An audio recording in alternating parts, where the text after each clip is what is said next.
이 난시 교정 백내장 수술의 가장 큰 장점은 이 부작용이 전혀 없다는 거예요. 전혀요? 전혀 없습니다. 진짜요? 네.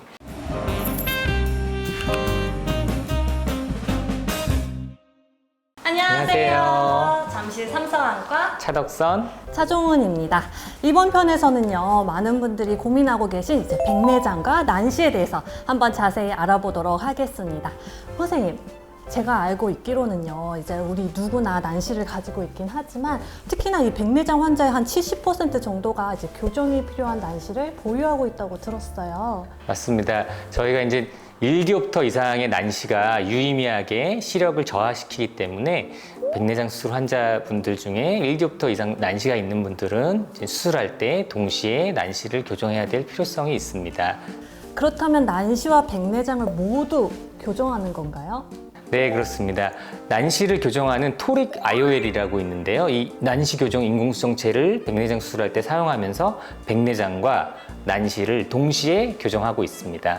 그렇다면 이 교정하는 법을 조금 더 잘 이해하기 위해서 먼저 이 백내장과 난시가 왜 생기는지 구조적으로 조금 설명을 해주세요, 선생님. 백내장은 대부분 노화로 발생하죠. 눈에서 카메라 렌즈 역할을 맡고 있는 이 수정체가 점점 혼탁해지면서 시야가 뿌옇게 변하고 그다음에 시력이 떨어지게 됩니다. 난시는 각막이 구형을 이루지 못하고 럭비공 모양으로 변형되어서 빛이 망막에 정확하게 초점을 맺지 못하고 여러 군데로 빛이 퍼지는 현상을 난시라고 합니다. 선생님, 난시가 있으면 물체가 겹쳐 보이거나 아니면 두 개로 보이곤 하잖아요. 맞습니다. 상이 흔들려 보이거나 퍼져 보이고 원거리 그리고 근거리 모두에서 초점이 맞지 않으며 두통, 어지러움증이 또 동반될 수도 있습니다. 그렇다면 이제 백내장은 이제 수정체에 이상이 생겨서 발생하는 질환이고, 이제 난시는 각막에 이상이 생겨서 발생하는 질환인데 어떻게 동시에 수술이 진행되는지 궁금해요, 선생님. 백내장을 제거하는 것 자체는 일반 백내장 수술과 동일하고요. 난시 교정 백내장 수술에서는 두 가지 과정이 추가되게 됩니다. 첫 번째 과정은 목표 난시축을 표시하는 과정이 한 가지가 있고요. 두 번째는 목표 난시축에 맞춰서 인공수정체를 정확하게 정렬하는 과정이 추가되게 됩니다. 숙련된 수술자의 경우는 이 두 과정을 다 하는 게 한 30초 정도 더 추가되게 됩니다. 선생님, 그러면 조금 더 이해하기 쉽게 환자 사례를 한번 공유해 주세요. 네, 이 70세 여자 환자분이 이제 백내장과 난시를 같이 치료하기 위해서 오셨는데요. 이분 같은 경우는 이제 수술 전 시력이 약 0.3 정도 나오고 있고 수술 전 난시량은 3.5디옵터. 이제 난시 교정 백내장 수술을 시행했고 수술하고 나서는 시력이 약 0.9로 올라갔고 잔여 난시량은 이제 0.75디옵터로 감소되는 것을 볼 수 있습니다. 오, 시력이 많이 좋아지셨네요. 맞습니다. 네, 그럼 이분은 좀 일반적인 난시 사례고 이제 초고도 난시 사례도 있을까요? 이런 일반적인 난시 교정 외에도 심한 난시를 유발하는 여러 가지 각막 질환들이 있는데요. 그런 경우에서도 난시 교정 백내장 수술은 아주 좋은 효과를 보여줄 수 있습니다. 이 첫 번째 사례 환자 보시면 60세 여자분 환자인데요. 이분은 이제 원추각막이라는 질환을 갖고 있어요. 원추각막이라는 거는 각막이 반구형을 이루지 못하고 뾰족하게 돌출되는 병을 저희 원추각막이라고 합니다. 이렇게 원추각막이 생기면 아주 심한 난시가 생기면서 초점을 망막에 맺을 수가 없게 되는데요.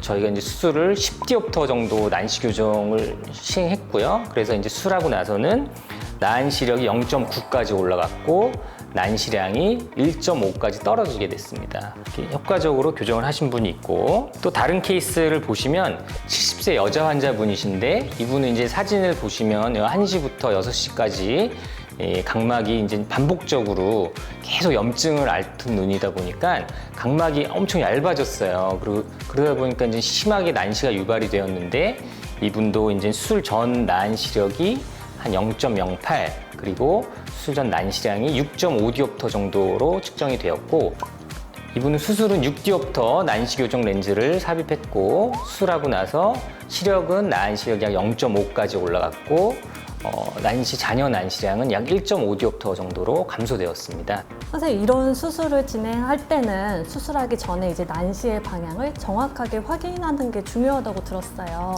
이제 조금의 오차가 있어도 이제 수술 결과가 확 달라질 수 있다면서요. 네, 그렇습니다.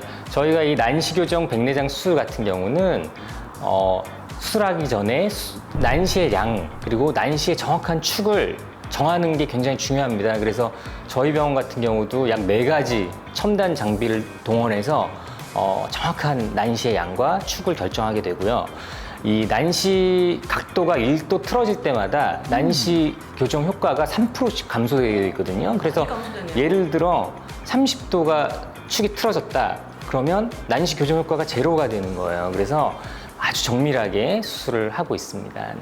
그럼 이런 수술을 받으면 가장 좋은 점은 무엇인가요? 무엇보다도 난시 교정 안경을 안 써도 된다는 게 좋은 점이겠죠. 그래서 시력 같은 경우도 예를 들어 난시 교정 안 하고 일반 백내장 수술을 했을 때 예를 들어 시력이 0.5 나오실 분이 난시 교정 백내장 수술을 하고 나면 시력이 뭐 0.8 혹은 그 이상까지 나오기 때문에 아주 효과가 좋다고 할 수 있겠죠.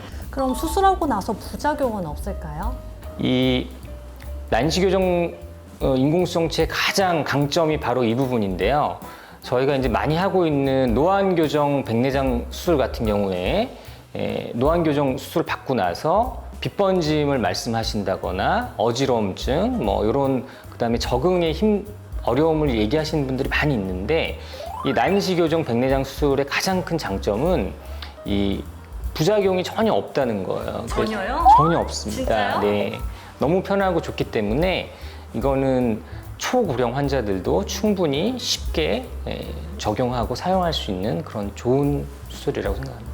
그럼 이제 시력도 좋아지는데 부작용이 없으면 아무래도 좀 수술 비용이 많이 비쌀 것 같아요. 아, 그렇습니다. 저희가 일반 백내장 수술 비용을 저희가 보통 한 요즘 시세로 25만 원 정도가 나오는데 이 난시 교정 백내장 수술은 렌즈 비용이 100만 원이 추가가 되게 돼요. 그래서 이게 비용적으로 약간 비쌌다고 생각할 수도 있는데 사실 이제 수술하고 나서 난시 안경을 사실 별도로 맞춰야 되는 거기 때문에 안경을 뭐 예를 들어 서너 번 맞춘다면 그 비용이 사실 렌즈 비용이 또 100만 원이 나오거든요. 그런 수고로움을 없이 시력을 얻을 수 있는 거기 때문에 그 비용에 대한 가치는 충분히 있다고 생각합니다. 네. 네. 선생님, 그럼 마지막으로 이제 백내장과 난시 수술을 고민하고 있으신 분들께 한 말씀 해주세요. 네, 경험이 많은 의료진을 만나셔서 여러 가지 렌즈의 장점과 단점에 대해서 충분히 설명을 들으시고 자신의 눈에 가장 맞는 렌즈를 선택하셔서 최선의 결과를 얻을 수 있기를 바라겠습니다.